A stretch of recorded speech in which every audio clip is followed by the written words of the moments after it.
राहुल गांधी की भारत जोड़ो यात्रा आगे बढ़ी। राहुल की लद्दाख यात्रा पर कांग्रेस ने किया बड़ा खुलासा। बाइक से की थी राहुल गांधी ने लेह से कारगिल तक की यात्रा। 7 सितंबर 2022 से राहुल गांधी ने कन्याकुमारी से भारत जोड़ो यात्रा शुरू की थी। राहुल की पदयात्रा तो कश्मीर पहुंचकर खत्म हो गई, लेकिन भारत जोड़ो यात्रा अभी भी चल रही है। लोगों के साथ संवाद की जो यात्रा राहुल गांधी ने शुरू की, उसका सिलसिला लगातार बना हुआ है। इसी के तहत हाल ही में उन्होंने बाइक से लद्दाख की यात्रा की और वहां के लोगों से मिले और उनके दुख दर्द को साझा किया। राहुल गांधी का लद्दाख दौरा लगातार खबरों में बना रहा। कांग्रेस सांसद 17 से 25 अगस्त तक लद्दाख दौरे पर रहे। 2019 में जम्मू कश्मीर से अलग कर लद्दाख को केंद्र शासित प्रदेश का दर्जा दिए जाने के बाद कांग्रेस सांसद पहली बार लद्दाख गए। इस दौरान राहुल एकदम अलग अंदाज में दिखे। एडवेंचर बाइक से अलग अलग जगह पर सफर करते हुए वो दिखाई दिए। राहुल जहां भी जाते थे, लोगों की भारी भीड़ उन्हें घेर लेती थी। राहुल बाजारों में भी घूमे और शॉपिंग भी की और चीन द्वारा लद्दाख में जमीन कब्जाने के मुद्दे को जोरदार तरीके से उठाया। नमस्कार, आपका हमारी स्पेशल रिपोर्ट में बहुत बहुत स्वागत है। मैं हूं आपके साथ सुरभि राजपूत। आज हम अपनी स्पेशल रिपोर्ट में बात करेंगे राहुल गांधी के 9 दिन पर गए लद्दाख दौरे की। कांग्रेस नेता राहुल गांधी ने अपनी हालिया लद्दाख यात्रा से जुड़ा एक वीडियो शेयर किया है। इस वीडियो को कांग्रेस के सोशल मीडिया एक्स पर भी शेयर किया गया है और वीडियो का कैप्शन है, अगर आपको किसी चीज से डर लग रहा है तो उसकी ओर बढ़ें। जब आप अपने डर का सामना कर रहे हो तो कौशल ही आपका हथियार है। मेरे पिता ने मुझे हमेशा यही सिखाया है। राहुल गांधी ने भी वीडियो की शॉर्ट क्लिप सोशल मीडिया पर शेयर की। इस दौरान उन्होंने कैप्शन में लिखा कि मेरे पिता राजीव गांधी ने एक बार मुझसे कहा था कि पेंगोंग झील धरती पर सबसे खूबसूरत जगहों में से एक है। तब से मैं हमेशा लद्दाख जाने के लिए उत्सुक रहा हूं। मैंने अपनी भारत जोड़ो यात्रा जारी रखी। ऐसे में मैंने सोचा कि मोटरसाइकिल से लद्दाख जाने से बेहतर क्या हो सकता है। इस यात्रा में सबसे अविश्वसनीय खोज लद्दाखी लोगों का प्यार और विनम्रता थी। लद्दाख के बारे में उनकी सहानुभूति और ज्ञान बेजोड़ है और क्षेत्र के भविष्य के विकास की कोई भी योजना उनके सुझावों पर आधारित होनी चाहिए। एक सरकार को अपने सभी लोगों को सशक्त बनाना चाहिए और लद्दाख को सुशासन की आवश्यकता है। भारत माता प्रत्येक भारतीय की आवाज है और मैं लद्दाख की आवाज को आगे बढ़ाने के लिए हर संभव प्रयास करूंगा। भारत माता की जय। चीन के अतिक्रमण को लेकर पीएम की चुप्पी पर राहुल ने उठाए सवाल। लद्दाख के लोग कहते हैं चीन ने जमीन पर कब्जा किया, लेकिन सरकार छुपा रही है सच। चीन के कब्जे को लेकर सच नहीं बोल रही है मोदी सरकार। अपनी लद्दाख यात्रा पर राहुल ने स्थानीय लोगों से चीन के अतिक्रमण पर बात की। इस दौरान स्थानीय लोगों ने कहा कि ये बहुत दुख की बात है कि प्रधानमंत्री कहते हैं कि चीन ने हमारी 1 इंच भी जमीन नहीं ली। ये सच नहीं है। जब प्रधानमंत्री ने हमारी भूमि पर चीन के कब्जे के बारे में झूठ बोला तो उन्होंने ठगा हुआ महसूस किया। जब भाजपा सरकार अपने किसी भी वादे को पूरा करने में विफल रही तो उन्होंने ठगा हुआ महसूस किया। और आगे क्या कुछ कहा राहुल ने लोगों से बातचीत में, आप भी देखिए। ये जो जमीन चाइना ने ली है, ये कितनी जमीन ली है यहाँ पे पेंगोंग फिंगर 4 से यहाँ कम से कम मेरे ख्याल से अब 6-7 किलोमीटर वो अंदर आ गए और काफी जमीन ले ली है। काफी जमीन ले ली है सर। मगर प्रधानमंत्री तो कहते हैं जमीन नहीं ली। मुझे दुख की बात है कि प्रधानमंत्री जी कहते हैं कि 1 इंची नहीं गया। हमें पता है कि 1 इंची गया कि कितना गया। यहीं के रहने वाले हैं हम, ये सब कुछ हमसे रहे। तो यहाँ जब प्रधानमंत्री आए थे ना लद्दाख आए थे? यहाँ नहीं है, यहाँ नहीं है। यहाँ तो यहाँ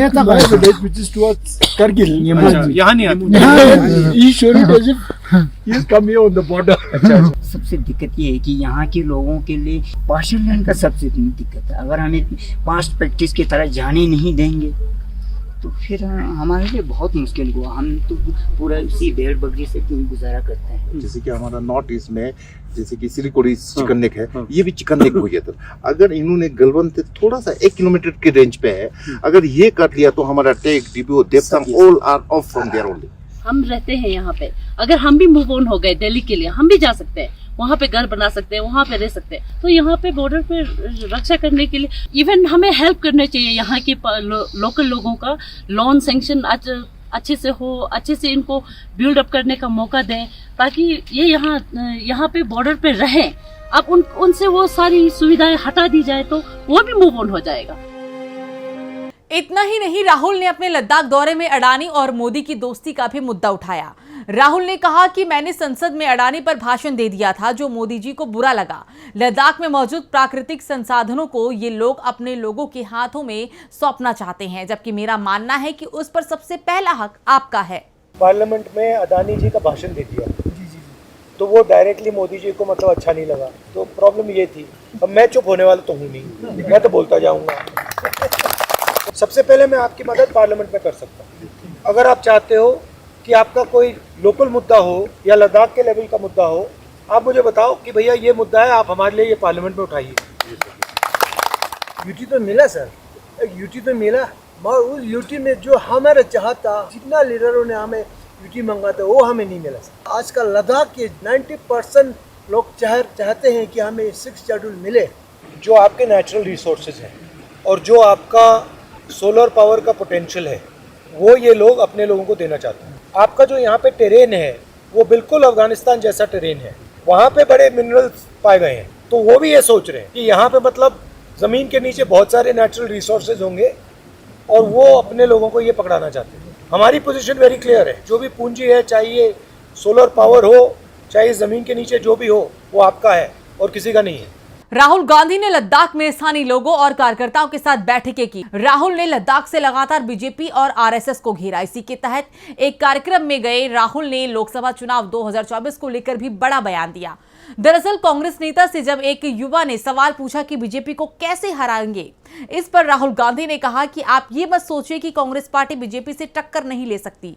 मैं आपको गारंटी देकर कह रहा हूं कि 2024 में हम बीजेपी को हरा देंगे। इसके साथ ही उन्होंने ये भी कहा कि मध्य प्रदेश, राजस्थान, छत्तीसगढ़ और तेलंगाना के चुनाव कांग्रेस पार्टी जीतने वाली है। राहुल ने कहा कि अभी राजस्थान, मध्य प्रदेश, छत्तीसगढ़ और तेलंगाना में विधानसभा चुनाव जल्द होने वाले हैं। आप देख लेना कि वहां किसका डाउनफॉल होगा।